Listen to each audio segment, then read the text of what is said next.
Hey, it's Coach T. I'm back with one of the final Affinity Publisher 2 videos that I'm going to be doing. These videos are really designed to be brass tacks introductory tutorials for the beginner.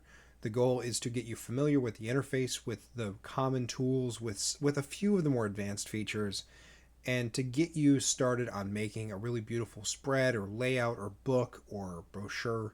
Really, the sky is the limit on what you can do with this particular software, which is Affinity Publisher 2. I started making these videos as a tutorial series for my mom, who's making a variety of different books, but I've also got some friends that are into board game design, that kind of thing, and this is the perfect software if you are an independent publisher, developer, layout designer. I love this program, but it can be a little bit overwhelming at first, and that's okay. That's okay. A good complex tool should be challenging for us, but not impossible, and we're just going to go step by step through it. So far we've covered most of the basics. I feel like it's finally time to take a look at this bottom left part of our screen.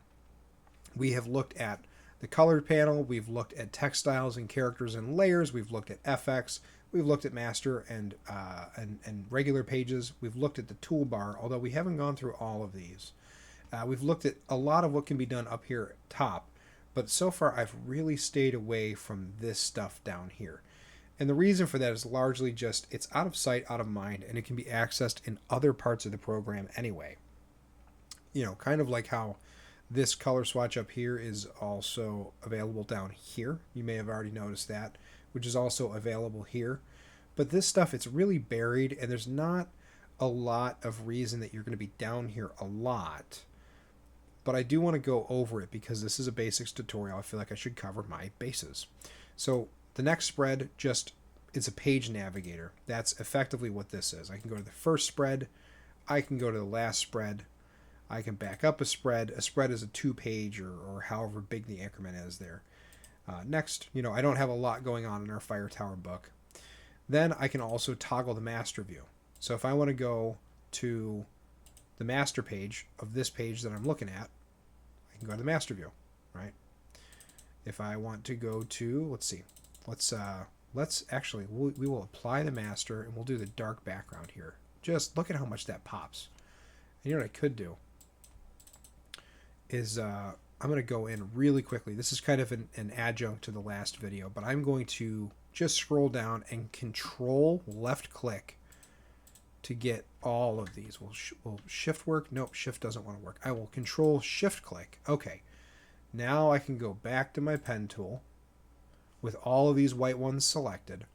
I can go to fill, click on my color picker like I've shown you before, and then assign the color picker, and look at that. Maybe that has to be adjusted a little bit. Oops, didn't mean to do that. Maybe that has to be adjusted a little bit inside the picture frame. Introduce a little bit more color, right? But look at how that pops off the screen now. I really like that. So, okay.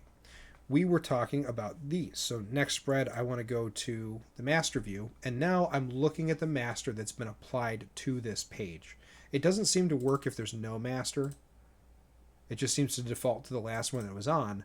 But if you need to quickly get back to your master and this is closed and you don't know what the heck is going on, you can't find it, you just click that button and now I'm editing the master. Okay, nice and simple. And I know I'm editing the master because although I can't see it, like there's an image here, right? Obviously the fire tower goes away, but I can come back over here, I can delete that image frame, and now it's gone. Whatever was there is gone. So that's that one. Previously viewed page, master, previously viewed page goes back to it, goes back to whatever you were looking at. So it's just a back page button. And that leaves us over here with the error warnings. This is the Preflight tab, and I sort of kind of lied earlier when I said I didn't know what all these tabs do. It's not entirely true. I just don't know what most of them are doing offhand. Like I've never done pixels. I don't know what that. This is some sort of stock image search, I guess. I don't know. I've never used that. I make my own images. I do my own 3D models if I need to, or I will commission an artist. I try pretty hard to do that at this point in my creative game. Find and replace, self-explanatory, also accessible through Control F anywhere in the document. If I need to find something, it's not showing it now. Control F will just move this tab over, and then I can go back to my pages. And then Preflight. Preflight is what you do before you export for your final book or your draft that you're sending to somebody. What that will do is it's pre-flight checking to make sure that everything that you have is correct. And apparently the only spelling mistakes that I have right now are fire tower. It's insistent that this should be like that. And now if we check now, it's gone. And I have an overflowing text frame, and that is interesting. I wonder why that's happening. It's coming from my master page. So I'm thinking that it could be that there's text wrapping going on in there. That does happen sometimes. Oh, there's a ukulele that I can't see. Get out of here, ukulele. There it is. Okay, that brought that back. I've got my GGGGG, and then I've got Fire Tower again. And this is on the master now. So if I edit that, we're good. And then I've got the word jumpoed, which comes up a whole bunch inside the lorem ipsum text. Or no, it comes up inside my crappy lorem ipsum text. So I can't fix all these right away, but I could go to jumpoed, and I could replace with jumped. Find and replace all. Good. And now I just have the GGG in my pre-flight. It really doesn't like Fire Tower, but that's okay. I can only report these. This makes it go away. So right now it's always running. It's live. You can turn that off if it's distracting or slowing the software down. You can also go to export. So it will only do it before you try to export. It'll flag the report and say, hey, you have pre-flight errors. Or you can tell it to never do it. It's up to you. I leave it on live personally.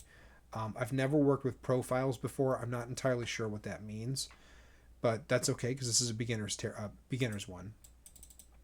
In case I didn't demonstrate it, you can also just click and it'll highlight exactly what it's looking at. So here it's telling me, oh, Fire Tower, it needs to be like this, and fire. So now it's hard to see because of the overlay that I have there, the underlay. But there we go. If I double click on it, it'll tell me, oh yeah, there's something over there, right? So that is this bottom left part. There's not a lot there, but there's some good important stuff down there that you don't want to have missed, basically. And also now we've gone through this tab that normally I just keep this tray tucked away and I keep it on my page view because that's what I prefer to see. You can shrink those if you've got a lot of pages. You could set them to medium. I like them large just so I know real quick what I'm looking at. Section manager, we don't have sections yet. That's a different, more advanced layer to setting these things up, although it's very useful, especially if you're exporting PDFs with bookmarks. And then we have add master as well. So we could add a master, we could add pages here, duplicate selected page pictures. This is all stuff you can discover if you highlight, so I don't want to belabor the point. So that's it. It's a shorter video, but it's basically what are some of these bottom left utilities and what is a pre-flight check. If you like this kind of head first focused look into one feature, one function, one tool in learning software and hopefully empowering you to make cool stuff, consider subscribing to the YouTube channel where I'm making these videos on Affinity Publisher 2. I make them on coding.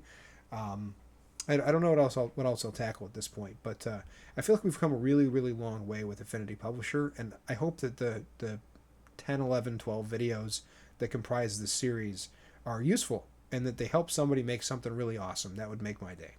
That's it. That's all I got. My name is Coach T, and I am happy to have taught you today.